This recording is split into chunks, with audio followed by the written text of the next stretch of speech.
مشهور فلم سٹار کچکول خان انډستری پرېښوده جي وایي نن نه پس به زه په ډرامو کې هم کار نه کوم، په فلمونو کې به هم کار نه کوم او په چوکانو کې به هم کار نه کوم جي. دا زه نه وایم، دا کچکول خان وایي جي. تاسو بیا زما نه ډېر ښه پېژنئ چې پښتو ډرامو کې، پښتو فلمونو کې او په شوګانو کې کچکول خان تاسو بیا زما نه ډېر ښه پېژنئ. په دا سیټ کې ویډیو کلیپ یې تاسو ته هم ښکاري جي.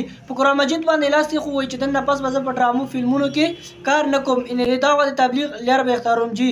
راځئ د دې دا ویډیو کلیپ درسره هم شیر کوم چې آیا دا چا مجبور کړو او که نه په خپل زړه ته یره راغله او فلم انډسټري پرېښوده جي. د دوی دا ویډیو کلیپ درسره شیر کوم، خو دا ویډیو لازمي نورو ملګرو سره شیر کړئ. راځئ زه د ویډیو طرف ته. السلام علیکم ګرانو کتونکو، کچکول خان یم او دا زما ورور قادر خان دی، دا زما خوری ملک عرفان دی.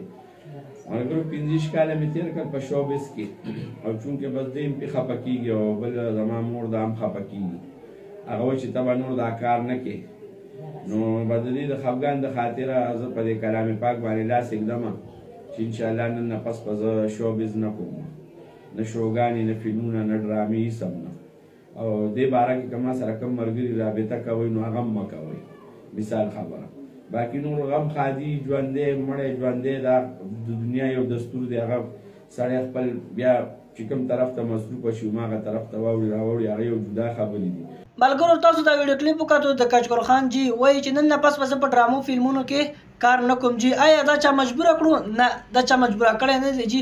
د دوی زړه ته اکثر یره کوزه شي، هغه ځکه چې دوی تل لپاره پښتنو ته ټوپک ښودلی دی، اوچته پنسۍ ورته ښودلې ده او کلاو ګریوان یې ورته ښودلی دی جي. او بله ده چې ته به د پردي تور سر عزت ته څنګه لاس کوې، پردي تور سر به ته څنګه تختوي جي.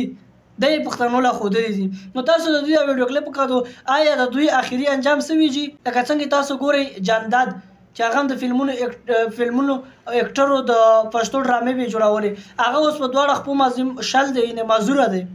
که داسې تاسو افسر خان وګورئ، هغه ګنډېرۍ خرڅي مختلف کارونه یې وکړل. په دوی باندې آخره کې څوک په ډرامه کې کار نه کوي، هغه ځکه چې فلمي انډسټري بندې شوي دي، دا فلمونه دا ډرامې نه چلیږي جي.